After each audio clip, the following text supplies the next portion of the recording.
विहिता न मया विशदैककला न च किञ्चन काञ्चनमस्ति गुरो द्रुतमेव विधेहि कृपां सहजाम् भव शङ्कर देशिक मे शरणम् भव शङ्कर देशिक मे शरणम्। જય સિયારામ. જય સિયારામ. તો આપણે કાલે 409 નંબરનો શ્લોક કર્યો હતો અને જે સબ્જેક્ટ છે વિષય એની અંદર આત્મચિંતનનું વિધાન કે આત્મચિંતન કરવું એના વિશેનું છે. તો એની અંદર હતું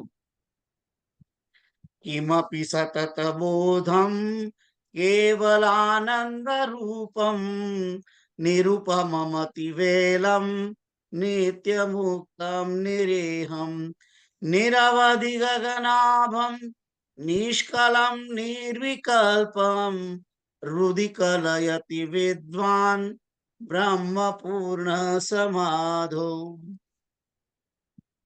લખ્યા છે किसी नित्य बोध स्वरूप केवलानंद रूप उपमा रहित कालातीत नित्य मुक्त निश्चेष्ट आकाश के समान निस्सीम कला रहित निर्विकल्प पूर्ण ब्रह्म का विद्वान समाधि अवस्था में अपने अंतःकरण में साक्षात अनुभव करते हैं.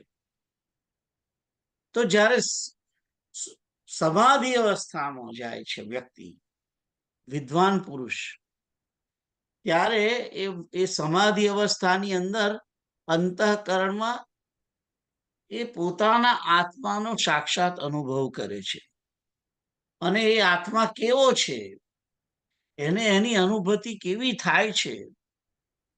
તો અહીં આગળ એ આત્માના લક્ષણોનું ચિંતન એ માટે અહીં બતાવવામાં આવ્યું છે કે આત્મા કેવો છે? નિત્ય બોધ સ્વરૂપ છે. નિત્ય બોધ સ્વરૂપ છે. કેવલ આનંદ રૂપ એટલે કેવલ આનંદ સ્વરૂપ જ છે. આનંદ સિવાય બીજું કઈ છે નહીં. અને એ ઉપમા રહિત છે.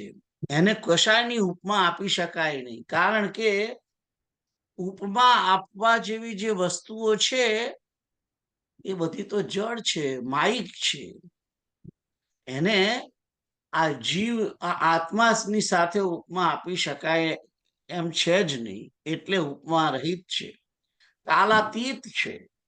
કારણ કે આત્મા અવિનાશી હોવાને કારણે એના માટે નથી કોઈ વર્તમાન કાળ, એના માટે નથી કોઈ ભવિષ્યકાળ, એના માટે નથી કોઈ ભૂતકાળ. કાલાતીત છે અને નિત્ય મુક્ત છે. આપણે એવું માની બેઠા છીએ કે આપણે બંધાયેલા છીએ, આ આત્મા બંધનમાં છે, પણ કઈ બંધનમાં નથી. આત્મા નિત્ય મુક્ત જ છે. એ વાત અહીં કરવામાં આવી છે. આત્મા નિત્ય મુક્ત છે એમ કે છે. તો આ નિત્ય મુક્ત જે આત્મા છે એ કેવો છે? આકાશના સમાન નિસ્સીમ. એની કોઈ સીમા નથી, એની શક્તિની કોઈ સીમા નથી. ખૂબ શક્તિશાળી છે અને એને કોઈ બંધન નથી, એને કોઈ મર્યાદા નથી. તો નિસ્સીમ છે આકાશની જેમ. જેમ આકાશને કોઈ બંધન નથી, મર્યાદા નથી, એમ આત્માને પણ કોઈ બંધન અથવા મર્યાદા નથી. અદ્વૈત છે, કલા રહિત છે અને નિર્વિકલ્પ પૂર્ણ બ્રહ્મ.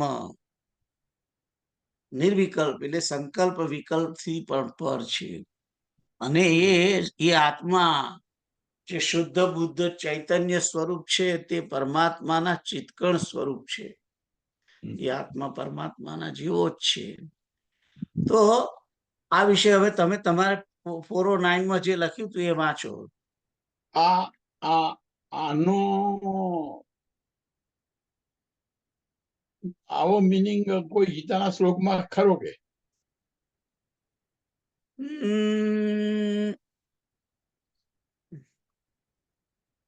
છે અને નથી એવું છે. હા, આમ જોવા જઈએ તો એને તમે જો 8મા અધ્યાયની અંદર આમ તો આત્માના શ્લોકો છે. 13મા અધ્યાયની અંદર છે ક્ષેત્ર ક્ષેત્રજ્ઞ. એમાં જે ક્ષેત્રજ્ઞના જે શ્લોકો છે એ આત્મચિંતનના જેવા શ્લોકો છે. એ 13મા અધ્યાયની અંદર છે અને 8મામાં પણ છે થોડા, પણ 8મામાં જે છે એ પરમાત્માના છે બેઝિકલી. હું તો 13માની અંદર જે છે એ જ બરાબર લાગે છે. તો એ કેવા છે એવું તમને શું કહો? જરી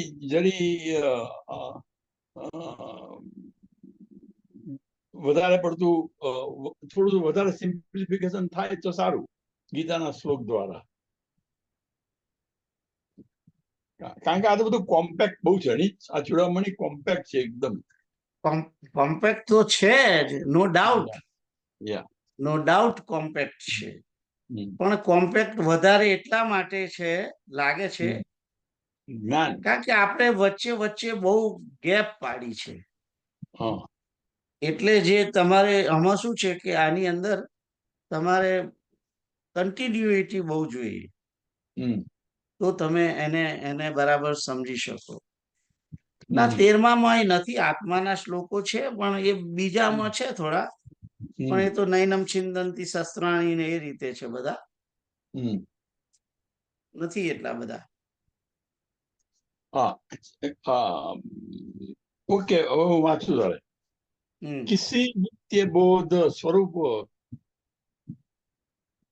केवल आनंद रूप उपमा रहित कालातीत नित्य मुक्त निश्चेष्ट आकाश के समान निसीम कला रहित निर्विकल्प पूर्ण ब्रह्म का विद्वान समाधि अवस्था में अपने अंतःकरण में साक्षात अनुभव करते हैं।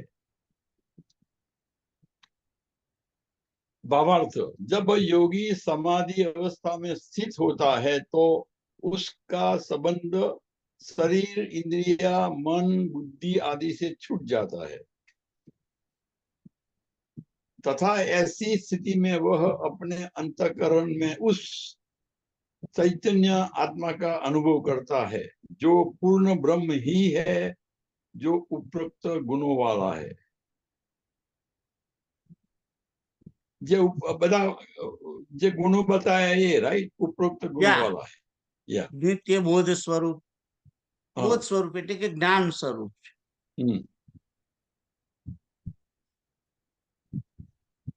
તો અહીં આગળ જે બીજા અધ્યાયની અંદર જે છે આત્મા કેવો છે એના વિશે છે.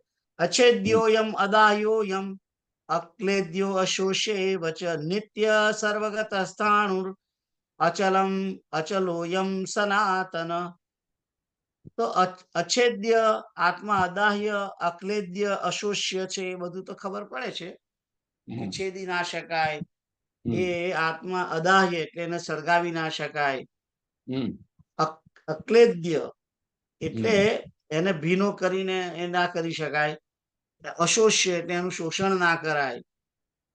અને નિત્ય સર્વગત એટલે નિત્ય સર્વ વ્યાપક છે, અચલ છે, સ્થિર રહેનાર છે, સનાતન છે. ત્યાર પછી આગળ શ્લોક કે છે અવ્યક્તોયમ અચિંત્યોયમ અવિકાર્યો અયમ ઉચ્યતે તસ્માદ દેવમ વિદિત્વેનું નાનું શોચતી મર્હસી. પછી એને કે છે કે આ આત્મા અવ્યક્ત, અચિંત્ય, વિકાર રહિત અને એમ જાણીને એના માટે તું શોક કરવાને યોગ્ય નથી, એ રીતે કહે છે. તો કયા નંબર છે? હે કયો છે કયો નંબર? એ 2:20 થી તે 2:28 સુધી છે બધા શ્લોકો. હા, આમ તો 19 થી શરૂ થઈ જાય છે. હા. યા સીતારામ. સીતારામ. તો આગળ જોઈએ. યા પ્રકૃતિ વિકૃતિ શૂન્યમ ભાવનાતીત પ્રકૃતિ વિકૃત શૂન્યમ ભાવનાતીત ભાવમ સમરસમ સમાનમ માનસમ બંધ દૂરમ નિગમ વચન સિદ્ધમ નિત્યમસ્મત પ્રસિદ્ધમ હૃદિ કલયતિ વિદ્વાન બ્રહ્મ પૂર્ણ समाधौ. तो आप कार्य कारण और कार्य से रहित मानवीय भावना से अतीत समरस उपमा रहित प्रमाणों की पहुंच से परे वेद वाक्यों से सिद्ध नित्य अस्मत्मय रूप से स्थित पूर्ण ब्रह्म का विद्वान समाधि अवस्था में अपने अंतःकरण में अनुभव करते हैं. तो समाधि अवस्थाમાં જે આત્માનો અનુભવ કરે છે એ આત્મા કેવો છે? કારણ અને કાર્યથી રહિત. આત્માનું કોઈ કારણ નથી, એ સ્વયંભૂ છે. કદાચ કારણ કહેવામાં આવે તો એ પરમાત્મા તત્વ છે, બીજું કઈ એનું કોઈ કારણ નથી. તો આત્માને કોઈ કારણ નથી અને એને કોઈ કાર્ય પણ નથી. એ કોઈ કાર્ય કરતો જ નથી અને એનો આત્માના હોવાનું કોઈ કારણ નથી. આત્મા બસ છે. અને પછી કહે છે કે ભાવનાથી અતીત. તો માનવી ભાવનાથી અતીત એટલે કે જે એની અંદર મનુષ્યના ભાવો જે છે એ કોઈ ભાવ એની અંદર હોતા નથી. એની અંદર કોઈ પણ જાતના ભાવ હોતા નથી. એટલે એને એને કોઈ જાતની આસક્તિ કે કોઈ એવું હોતું નથી. ભાવના એને કોઈ નથી હોતી એમ કે છે. આપણે જે બી ભાવનાઓ હોય છે એવી બધી ભાવનાઓ એને હોતી નથી. એ એકદમ અસંગ છે. અસંગ છે, કોઈની જોડે જોડાતો નથી બીજા તત્વની જોડે. એટલે અસંગ હોવાને કારણે એને બીજા કોઈની જોડે એટેચમેન્ટ નથી. અસંગ અસંગ હોય જે એને અસંગ જે વ્યક્તિ એકલો જ રહેતો હોય એને કોઈ બીજાની જોડે ભાવના હોય નહીં, આત્મીયતા ના હોય. ખ્યાલ આવ્યો? એટલે આ આત્મા જે છે એકલો હોય છે ને, અંદર એકલો રહે છે. જોડે પેલું બીજું પક્ષી, પણ એ એનું જ છે, એ એનું જ એનો આત્મા છે. બીજું પક્ષી જે છે એ પણ આત્માનો આત્મા છે. એટલે આમ તો એકલો જ છે. પછી કેવો છે? સમરસ, રસ સ્વરૂપ છે. અને પછી કે છે કે ઉપમા રહિત, એને કોઈની ઉપમા આપી શકાય નહીં. કારણ કે ઉપમા આપવા જાય તો એ ઉપમા પ્રકૃતિની હોય અને માઇક હોય જે એને લાગુ પડતી નથી. માઇક થી તો પર છે, એટલે એને કોઈ ઉપમા આપી ના શકાય. ઉપમાથી રહિત પ્રમાણો કી પહોંચ સે પરે, એના આત્માનું કોઈ પ્રમાણ નથી. આત્માની કોઈ પ્રમાણ નથી કે આવો હોય કે આટલો મોટો હોય, આટલો જાડો હોય, આટલું વજન હોય, એને આટલું વોલ્યુમ હોય, એવું કોઈ પ્રમાણ નથી એને. પછી કે છે કે વેદ વાક્યોથી સિદ્ધ. આત્માની સિદ્ધ કરે છે એ વેદ વાક્યો કરે છે. બાકી પોતે સિદ્ધ જ છે, કારણ કે એ પોતે જ પોતાની સાક્ષી પૂરે છે. જે આ ચેતન અંદર આત્મા સ્વરૂપે જે રહેલો આત્મા છે એને એ આ દેહને જીવંત રાખે છે. એ જ એની સિદ્ધિ છે, મોટા મોટી સિદ્ધિ. એને ફરી સિદ્ધ કરવાની જરૂર નથી. એટલે એ સિદ્ધ છે, સિદ્ધ જ છે, પણ તેમ છતાં વેદના વાક્યો એને સિદ્ધ કરે છે. વેદની અંદર એના વિશે એના લક્ષણો કહેવામાં આવ્યા છે. આ આત્મા નિત્ય છે, નિત્ય. અસ્મત, અસ્મત એટલે કે જે હું સ્વરૂપે સ્થિત થયેલો છે. આત્મા પોતે અસ્મત છે, એટલે કે હું તરીકે છે. એટલે કારણ કે બહુ અંદર છે, બહુ અંદર છે, અને એ જણાતો નથી, પણ એ અંદરથી તો હું છું એવું એક, કારણ કે એનું તેજ એટલું બધું જે છે, એ તેજના કારણે અંદર રહેલો છે, એનું પોતાની સાક્ષી પૂરે છે કે હું અંદર છું, અંદર છું. આપણને બધાને જાગૃત અવસ્થાની અંદર લાગે જ છે કે હું છું, અંદર કોઈ છે. તો એ અસ્મત રૂપથી સ્થિત થયેલો પૂર્ણ બ્રહ્મ, એ રીતે આ આત્માનો અનુભવ સમાધિ અવસ્થામાં થાય છે, એમ કે છે. તો 410 વિશે તમે વાંચો. शब्दार्थ कारण और कार्य से रहित, मानवी भावना से अतीत, समरस उपमा रहित, प्रमाणों की पहुंच से परे, वेद वाक्यों से सिद्ध, नित्य अस्मत् में रूप से स्थित पूर्ण ब्रह्म का विद्वान समाधि अवस्था में अपने अंतःकरण में अनुभव करते हैं. भावार्थ, ब्रह्म का अनुभव मात्र होता है, उसे किसी इंद्रिय से देखा जा सकता नहीं, न सुना जा सकता है. उसके अनुभव के बाद उसका वर्णन भी नहीं किया जा सकता. किसी अन्य पदार्थ से उसकी उपमा ही नहीं दी जा सकती. उसे सिद्ध करने के लिए कोई प्रमाण भी नहीं दिया जा सकता. उस समय दूसरा कोई साक्षी भी नहीं होता. वह मैं का स्वरूप है जिसे योगी समाधि अवस्था में अनुभव करते हैं. फिर एक वक्त वाचो. વાંચો. ब्रह्म का अनुभव मात्र होता है, उससे न किसी इंद्रिय से देखा जा सकता है, न सुना जा सकता है. उसके अनुभव के बाद उसका वर्णन भी नहीं किया जा सकता. न किसी अन्य पदार्थ से उसकी उपमा ही दी जा सकती है. उसे सिद्ध करने के लिए कोई प्रमाण भी नहीं है, नहीं दिए जा रहे. उससे उस समय दूसरा कोई साक्षी भी नहीं होता. वह भी वही मैं का स्वरूप है जिसे योगी समाधि अवस्था में अनुभव करता है. હું ભૂલી જાઉં તે પહેલા આ તો સારું ડોક્ટરેટ જેવું લાગે છે. ભૂલી જવું એના એ પહેલા લાગે છે કે પીએચડી કરે ને તો તમારે કશુંક નવું હોદવું પડે.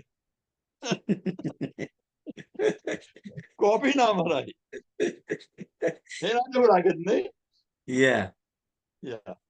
એમાં શું છે કે આત્મા જે છે હા, એને આ રીતે વર્ણવું હા, લખ્યું છે જેને.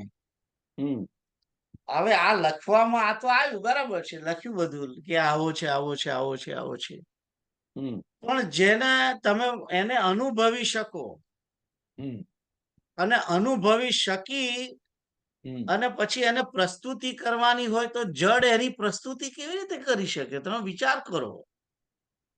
હમ. ચેતન વસ્તુની જડ પ્રસ્તુતિ કેવી રીતે કરે? હમ. ફરી બોલો છો, ફરી બોલો, ફરી બોલો. બાપુ યાદ આયા. તમને ખબર પડી?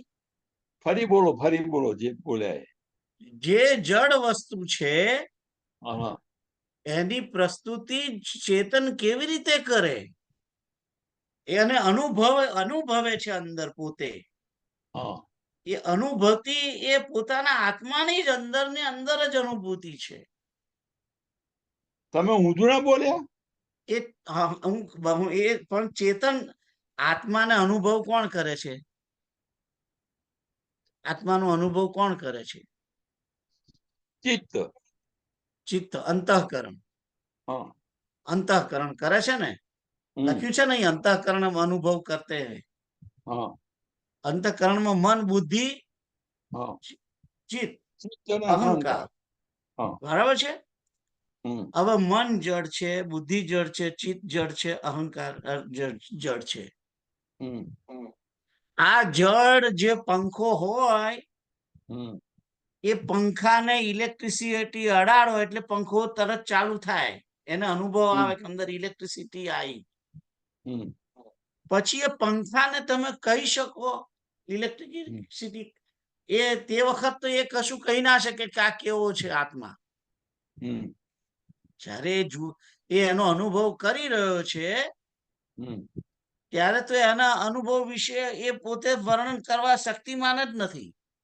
હમ. કારણ કે એ બધું મૂકીને પછી તો જ બાદ એને મન, બુદ્ધિ, ચિત્ત, અહંકારને બાદ કરીને પછી જ એને અનુભવવાનો છે. હમ. એટલે હવે જે અનુભવે છે એ એને મૂકી દીધું છે એક બાજુ, અને એનો અનુભવ થાય છે. પછી એ પ્લગ તમે કાઢી નાખો ઇલેક્ટ્રિસિટીનો, પછી પંખાને કહીએ કે તું હવે વર્ણન કર ઇલેક્ટ્રિસિટી, કરી શકે? ના. बाबू कैसे कि જે उमा कहो मैं अनुभव अपना.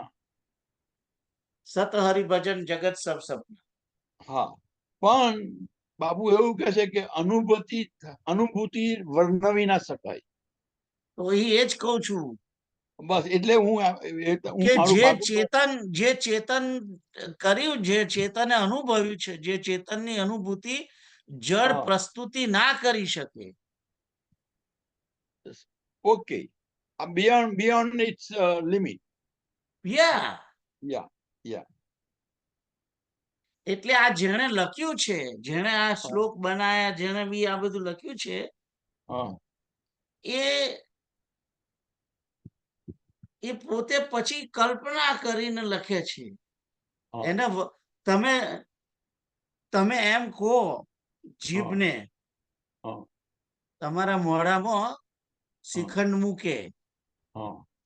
અને પછી જીભ પર, અને પછી તમને પૂછે કેવો લાગ્યો, કેવો લાગ્યો એમ પૂછે, તમે શું કહો એને?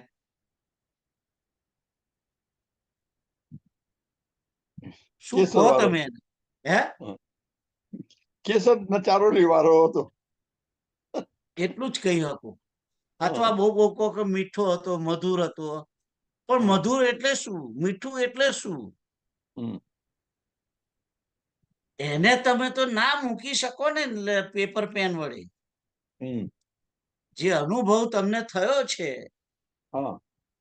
મીઠાશનો, કે જે સ્નિગ્ધતાનો, કે તેને ચીકણું ચિકાશ કહો છો, સહેજ ગર્યું છે, એ પાછું જ્યાં સહેજ મધુર બી છે.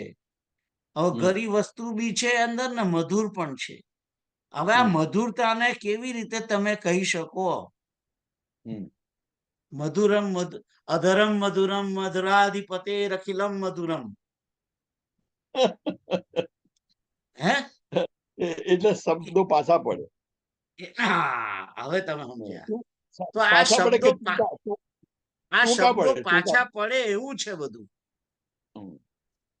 એટલે ટૂંકા પડે. જેણે લખ્યું છે, એને લખ્યું છે તો ખરું, પણ તેમ છતાં એ આત્માને તમને બરાબર સમજાઈ જ ના શકે, એમ મારું કેવું છે. આ બધું લખ્યું અહીં આગળ, એને અહીં લખ્યું છે, એમાં શું લખ્યું છે જુઓ, કારણ કાર્યથી રહિત. એટલે એના ઉપરથી તમને કશી ખબર પડી? આત્મા કારણથી રહિત ને કાર્યથી રહિત. કાર્યથી રહિત કે કશું કામ ના કરે અને એનું કોઈ કારણ નથી. ચાલો, એટલે એ નથી એમાં આવી ગયું. માનવી ભાવનાથી અતીત. તો એમાં તમને કહ્યું શું? એને કશું કહ્યું નથી હજુ તો. સમરસ. સમરસ તો એમાં ક્યાં એવા તો કેટલા બધા રસ હશે તે સમરસ કહ્યું છે એને. હમ ઉપમા રહિત એટલે એને ઉપમા ના આપી શકાય. પ્રમાણોની પહોંચથી પર છે. હમ પછી કહે છે કે વેદ વાક્યોથી સિદ્ધ છે. હમ પણ સિદ્ધ છે પણ આત્મા કેવો છે એ તો કે તું. હમ હવે અહીં કે છે કે નિત્ય. હમ બરાબર, નિત્ય એટલે કે કાયમ છે, ભૂતમય છે, ભવિષ્યમય છે, વર્તમાનમય છે. હમ અસ્મત મેં રૂપથી સ્થિત છું. તો હમ મેં કોણ, એ મેં કોણ?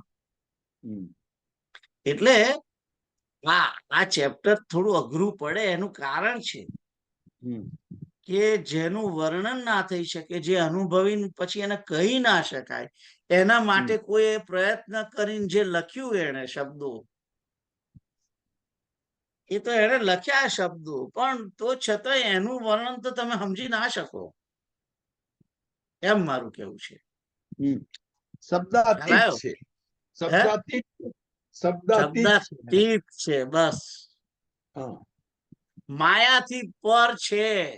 હા એક વસ્તુ સમજી લો હા કે જે આત્માને હું ને તમે જાણવા મથીએ છીએ હા એ છે ચેતન, હમ અને જેના દ્વારા એને માપવા માંગીએ છીએ એ તો જડ હમ છે.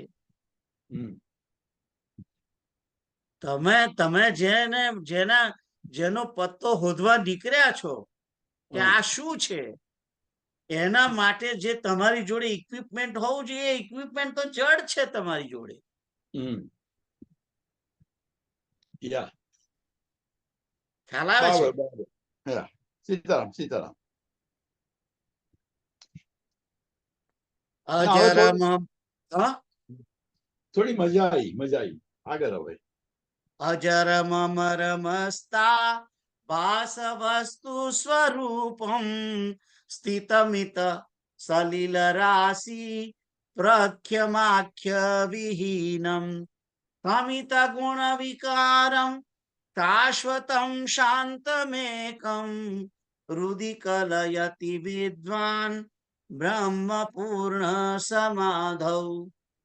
અજર, અમર, आभास शून्य, वस्तु स्वरूप, निश्चल जल राशि के समान, नाम रूप से रहित, गुणों के विकार से शून्य, नित्य शांत स्वरूप, अद्वितीय पूर्ण ब्रह्म का विद्वान समाधि अवस्था में हृदय में साक्षात अनुभव करते हैं.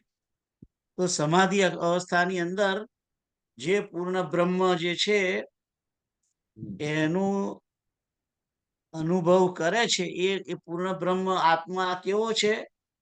અજર છે, એટલે ઘરડો થતો નથી, અમર છે, એનો નાશ નથી. આભાસ શૂન્ય.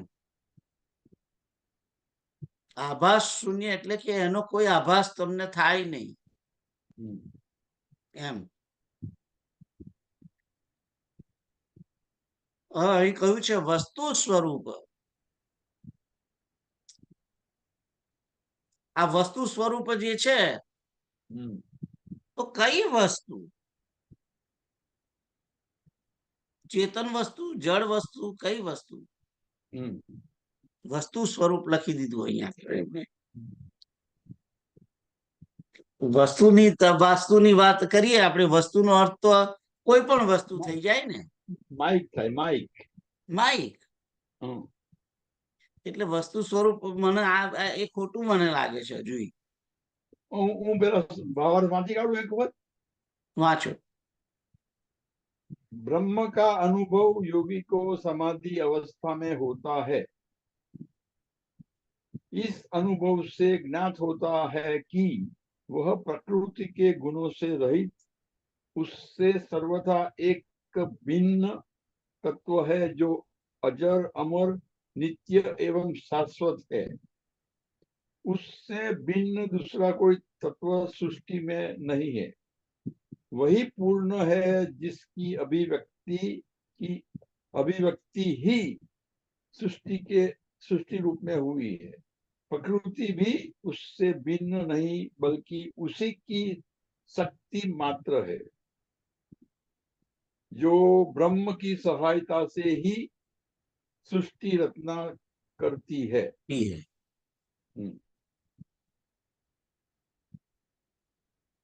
તો હવે જે જે જે તમને ભાવાર્થ આપ્યો हाँ, એ ભાવાર્થની અંદર અહીંયા આગળ કહેલી કેટલી બધી વસ્તુઓ નથી. આભાસ શૂન્યનું વિશે ના કહ્યું, વસ્તુ સ્વરૂપનું ના કહ્યું, નિશ્ચલ જલ રાશિ સમાન છે એ ના કહ્યું, નામરૂપ થી રહિત એ તો સમજાય છે, નામરૂપ થી રહિત. કોઈ જીવને નામ નથી હોતું ને રૂપ પણ નથી હોતું. ગુણોના વિકારોથી શૂન્ય, એટલે કે સત્વગુણ, રજોગુણ, તમોગુણ એ નથી હોતો એની અંદર. નિત્ય હોય છે, શાંત સ્વરૂપ છે, એ તો બરાબર છે, અદ્વિતીય પણ છે. તો ત્રણ વસ્તુ જે છે, આભાસ શૂન્ય, વસ્તુ સ્વરૂપ, નિશ્ચલ જલ રાશિ સમાન, એટલા એ ત્રણ વસ્તુ આપણે સમજી નથી શકતા આત્મા વિશે.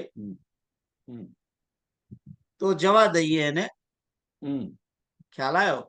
પણ એટલું જ ખરું કે આ પૂર્ણ બ્રહ્મ માયાથી પર છે. એની અંદર કોઈ માઇક વસ્તુ છે નહીં. માઇક ના હોય એટલે એનામાં નામ પણ ના હોય ને એનો રૂપે ના હોય, એના ગુણોના વિકારો ના હોય, એને કોઈ જાતનું ચિત્ર પણ ના હોય. ડીએનએ શું છે? ડીએનએ એકચ્યુઅલી ચિત્ર જ છે ને. ડીએનએ જે છે હોય છે દરેકનું, એ ઝીણા ઝીણા ગૂંચળા હોય છે. એ દરેકનું ડીએનએ જુદું હોય છે, એને કોઈ નંબર વંબર ના હોય. રાઈટ? તો આવો આ આત્મા છે એમ કે છે. આગળ જોઈએ. આપણે બાપુએ કહ્યું હતું ને આ કથામાં કે દુપિયું અલાઉડ નથી. બાપુએ કહ્યું હતું ને આ યુનાઇટેડ નેશન ની કથામાં કે આરતી માટે દીવા અને દુપિયું અલાઉડ નથી. રાઈટ? પણ બાપુએ બધું શું કહ્યું? દીવો ને ધૂપિયું અલાઉડ નથી. યુનાઇટેડ કથામાં નતું ને એ લોકોની. પણ એને મને શું લેવા દેવા, મને સમજણ નહીં પડતી. તમે એ તો એ લોકો એલાવ નથી કરતા ફાયર ના કારણે. પોથી છે ને એ સમાધિ છે અને સમાધિમાંથી સુગંધ આવે છે. જેને જેને સમાધિમાં વિશ્વાસ હોય એને સુગંધ આવે કે છે. એ વાત એ વાત બરાબર છે. પણ એ તો જે મેન એમણે કહ્યું કે ધૂપ ને દીપ નહીં કરવાનો, એ તો ફાયર નો રૂલ્સ હોય છે એટલા માટે તો ના કરાય. પણ જે તમે બીજી વાત કરી એ બરાબર છે. સમાહિતાંતકરણ સ્વરૂપે વિલોકયાત્માનમખંડૈર વૈભવમ વિચ્છિન્ધિ બંધમ ભવગંધ ગંધિતમ યત્નેન પુંસ્ત્વમ सफलीकुरुष्व. अपने स्वरूप में चित्त को स्थित करके अखंड ऐश्वर्य संपन्न आत्मा का साक्षात्कार करो. संसार गंध से युक्त बंधन को काट डालो और यत्न पूर्वक अपने मनुष्य जन्म को सफल करो. એટલે કે છે કે પોતાના સ્વરૂપમાં ચિત્તને સ્થિર કરો. પોતાનું સ્વરૂપ કયું? આત્મા. એ આત્માની અંદર ચિત્તને સ્થિર કરો અને સ્થિર કરી અને એ અખંડ ઐશ્વર્ય સંપન્ન જે આત્મા છે એનો સાક્ષાત્કાર કરો. અને સંસારના ગંધની જે યુક્ત બંધન છે, સંસારનું બંધન છે એને કાપી નાખો. અને યત્નપૂર્વક પોતાના પ્રયત્ન કરી અને પોતાનો મનુષ્ય જન્મને સફળ કરો. મનુષ્ય જન્મ સફળ કરો એટલે કે તમે તમારા પરમાત્મા તત્વને પામો, તમે બ્રહ્મનો સાક્ષાત્કાર કરો, તમે તમારા આત્માને ઓળખો, તો તમારો આ જન્મ સફળ એમ. અને એ કરવા માટે તમારે સંસારનું બંધનને કાપવાનું છે. એટલે સંસાર એટલે જગતનો બાદ કરવાનો છે. જગતની અંદર વધારે પડતું એટેચમેન્ટ નહીં કરવાનું ને ધીમે ધીમે ધીમે ધીમે ધીમે કરીને જગતનો બાદ, પ્રપંચનો બાદ કરવાનો. એટલે એને ત્યાગી દેવાનું છે. અને પોતાનો આત્મા છે, સાથે સાથે એને આત્માને ચિત્તની અંદર સ્થિર કરીને સમાધિ રોજ થોડી બેસવું પડે, અને એ રીતે તમે તમારા આત્માનો સાક્ષાત્કાર કરો એમ કે છે અહીંયા આગળ. ખ્યાલ આવ્યો? તો હવે પાછા નોર્મલ પર આવી ગયા, કારણ કે અહીં તો આ શું કરવું એ જ લખેલું છે ને આ શ્લોકમાં. તો પેલું આગળ શું હતું? આત્માના અનુભવની બધી વાતો હતી. એટલે એ 5-6 શ્લોકોમાં આપણને જરાક ટફ પડ્યું. ખ્યાલ આવ્યો? હવે આ તો તમને સમજાઈ શકાયું છે. યાર વાંચો. शब्दार्थ अपने स्वरूप में चित्त को स्थिर करके अखंड ऐश्वर्य संपन्न आत्मा का साक्षात्कार करो, संसार गंध से युक्त बंधन को काट डालो और यत्न पूर्वक अपने मनुष्य जन्म को सफल करो.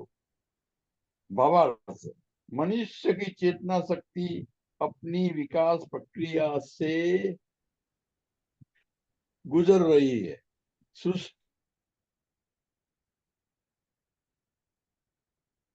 સંભળાતું નથી?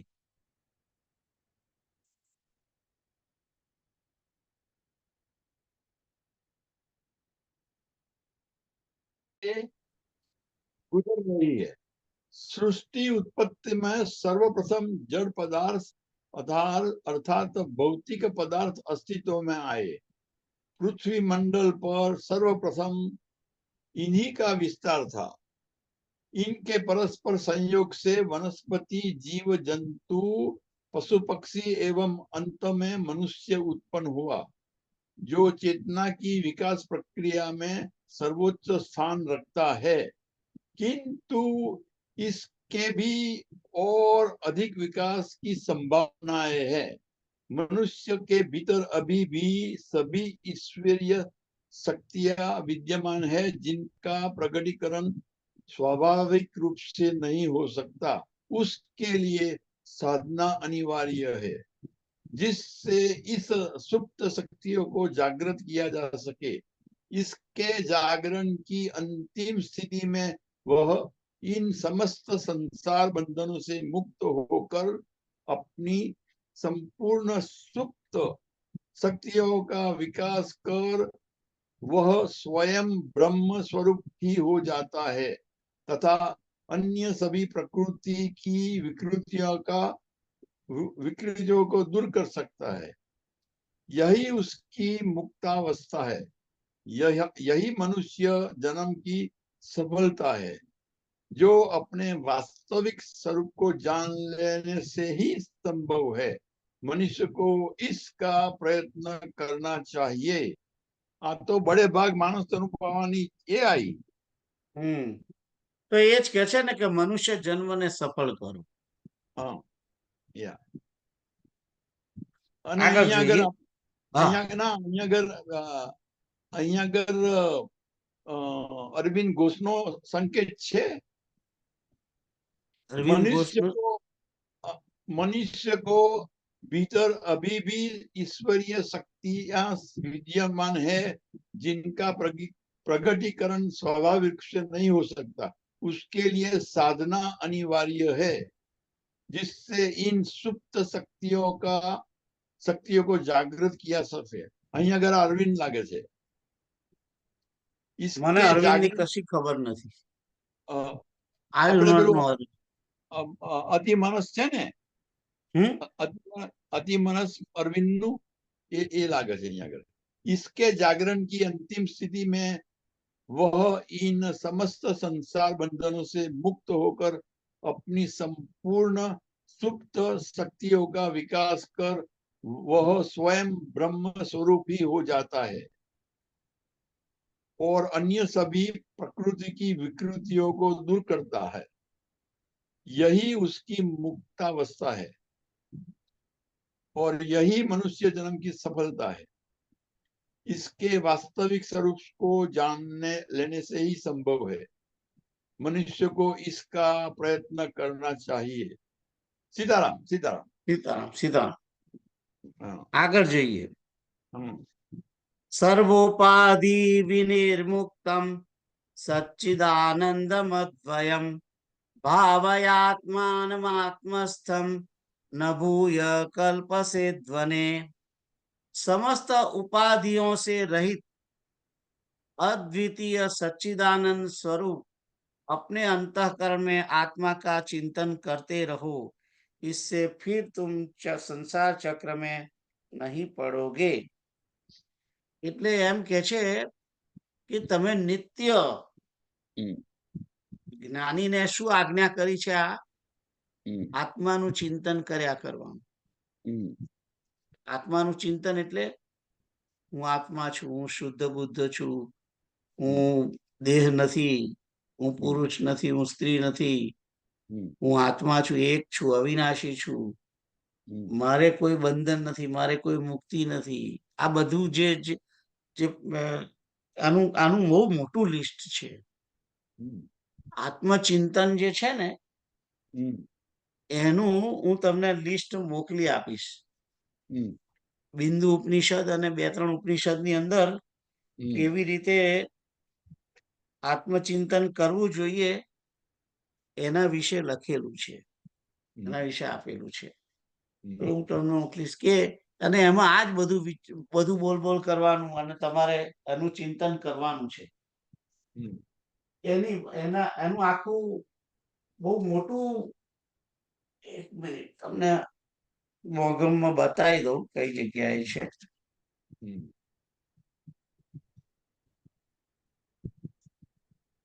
કારણ કે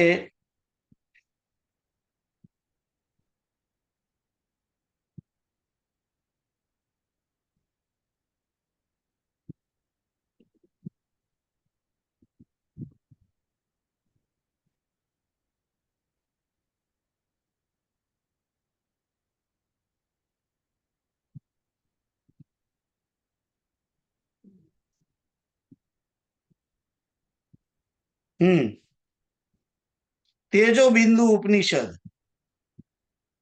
हम्म, અને આ મેં તમને કહ્યું હતું हम्म, તો કે છે કે માત્ર સચ્ચિત આનંદ જ છે, બીજું સચ્ચિત આનંદ છે, હું સચ્ચિત આનંદ રૂપ છું, તું સચ્ચિત આનંદ જ છે, હું સચ્ચિત આનંદ છું, મન બુદ્ધિ અહંકાર ચિત્તના આ સંઘાત પણ સચ્ચિત આનંદ છે, તું નથી, હું નથી, બીજું નથી, કેવળ બધું બ્રહ્મ જ છે, વાક્ય નથી, પદ નથી, વેદ નથી, અક્ષર નથી, ક્યાંય જડ નથી, મધ્ય નથી, આદિ નથી, અંત નથી, સત્ય નથી, બંધન નથી, દુઃખ નથી, સુખ નથી, પાદાર્થ નથી, માયા નથી, પ્રકૃતિ નથી, શરીર નથી, મોઢું નથી, નાક નથી, જીભ નથી, તાળવા નથી, દાંત હોઠ નથી, લલાટ નથી, શ્વાસોશ્વાસ પણ નથી, પરસેવો નથી, હાડકા નથી, માંસ નથી, લોહી નથી, મૂત્ર નથી, દૂર નથી, પાસે નથી, અંગ નથી, પેટ નથી, કરોડ પણ નથી, હાલવો ચાલવું નથી, શાસ્ત્ર નથી, આજ્ઞા નથી। આ રીતે બધું છે। हम्म। ખ્યાલ આવ્યો? બહુ બહુ તો લાંબુ છે, બહુ લાંબુ છે। એનો એનો નંબર કયો છે? શ્લોક નંબર તેજો તેજો બિંદુ ઉપનિષદ 6ઠો અધ્યાય, 6 અધ્યાય। અધ્યાય 6। હા, અને એની અંદર બધું આ બધું આખો 6ઠો અધ્યાયની અંદર બધું કેવું છે કે હું યોગાનંદ સ્વરૂપ છું ને હું બ્રહ્મ છું, નિરંજન છું, શુદ્ધ બુદ્ધ છું, સદા મુક્ત છું, હમ, આ રીતનું જ બધું છે। ખ્યાલ હમ, આવ્યો? આ બધી ભાવના, બધી હમ, એ ભાવના બોલ્યા કરવાની તમારે, હમ, અને આ પ્રમાણે વિચાર્યા કરવાનું। હમ, 6ઠો અધ્યાય આખો એનો જ છે। હમ। કે કેવી રીતે તમારે અને છઠ્ઠો અધ્યાય છેલ્લો જ છે આ એ તેજોબિંદુ ઉપનિષદના 6 જ અધ્યાય છે. એમાં લગભગ પહેલાથી તે ઓલમોસ્ટ 110 શ્લોકો છે, પણ 6 પેજ થાય છે આખો. તો આ રીતે ચિંતન કરવાનું છે, અને એ ચિંતન તમે કરતા રહો. પછી તો ઘડીએ બહુ ચિંતન કરે અને પેલો પેલો ભમરો જેમ પતંગિયું બની જાય છે ને કોશેટાની અંદર, કે મને હમણાં આવીને પેલું પતંગિયું કહીશ, ભમરો કહીશે, ભમરો કહીશે, ભમરો કહીશે, હું ભમરો નથી, હું ભમરો ભમરો ભમરો. તો ભમરો એ છે એ ભમરો બની જાય પછી. તમને ખ્યાલ આવ્યો? હતો કીડો, હતો કીડો, પણ કીડામાંથી ભમરો થઈ ગયો. કારણ કે પેલો ભમરો આવીને ડંખ મારે છે ઉપરથી કોશેટા ઉપર, બોલે એ પેલો અંદર કીડો સાંભળે છે, અને કીડો પછી એનું ચિંતન કર્યા કરે છે. એ ચિંતન થી એ ભમરો બની જાય છે. એમ તમે જ્યારે બ્રહ્મનું ચિંતન કરો છો ત્યારે તમે બ્રહ્મ સ્વરૂપ બનો છો. એ રીતે ખ્યાલ આવ્યો? અને એ પછી બ્રહ્મ સ્વરૂપ બને પછી તો એ સંસાર ચક્રમાં પડે નહીં. એમ મુક્ત થયેલો કઈથી પડે અંદર, એની વાત છે. તો આગળ જઈએ, પણ સમય લગભગ થઈ જવા જ આવ્યો છે. એક જોઈએ તો નહીં થાય તો એ પણ વાંચીએ. દ્રશ્ય કી અપેક્ષા છાયેવ પુંસ, છાયેવ પુંસ પરિદ્રશ્યમાનમ આભાસ રૂપેણ ફલાનુભૂત્યા શરીરમારાચ્છવન નિરસ્તમ પુનર્ન संधत्त इदम महात्मा. मनुष्य की छाया के समान केवल आभास रूप से दिखाई देने वाले इस शरीर का, इसके फल का विचार करके सबके समान एक बार बाध कर देने पर महात्मा गण फिर इसे फिर स्वीकार नहीं करते.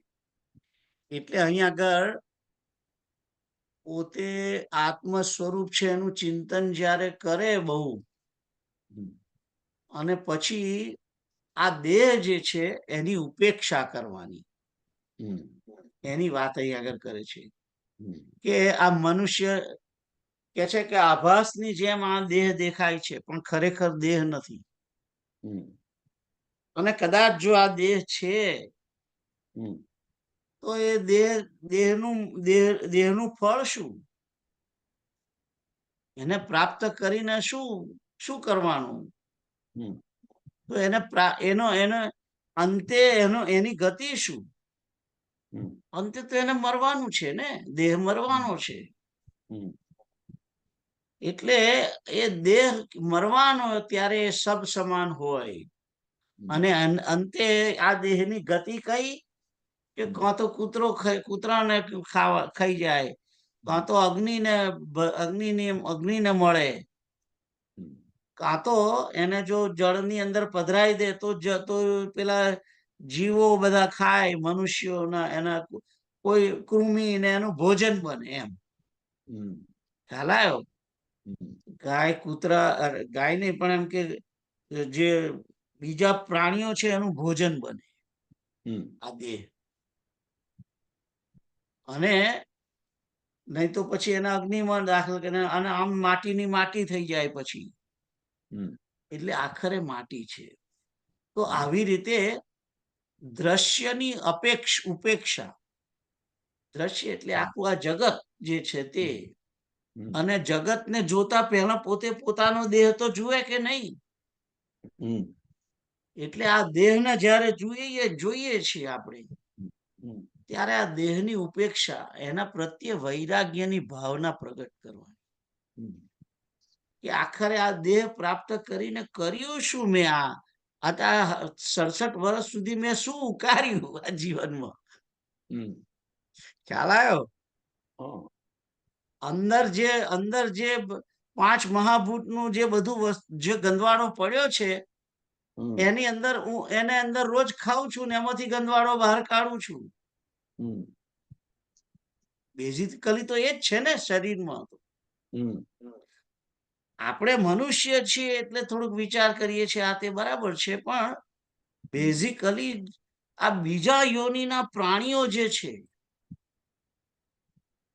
એ યોનિઓના પ્રાણીઓની જિંદગી, એનું શરીર જે છે, એ શરીર એક એક એક પ્રકારનું બસ એ ખાય છે ને એ ટટ્ટી કરે છે ને પતી ગયું, આખું જીવન એ રીતે પૂરું થઈ જાય છે. તો हम्म, મૂળ કે આ દેહની ઉપેક્ષા કરવાની તમારે, એને બહુ એને બહુ રક્ષા કરવાની, એની બહુ માવજત કરવાની જે આપણે ટેવો પાડી છે, हम्म, બેઝિકલી हम्म, દેહાત્મ ભાવ થયો છે એટલે દેહનું જ રક્ષણ, બધું આપણી એક્ટિવિટી દેહના સેન્ટરમાં રાખીને થાય છે. हम्म, એ બધી કાઢવાની, ધીમે ધીમે ધીમે ધીમે ઓછી કરવાની, અને हम्म, એનો વિચાર એ રીતે કરો કે છેવટે તો આ સબ સમાન જ થવાનું છે, મરવાનું છે. ગમે તેટલું હાચવશો તોય આ દેહ છોડવાનો છે એક દાડો.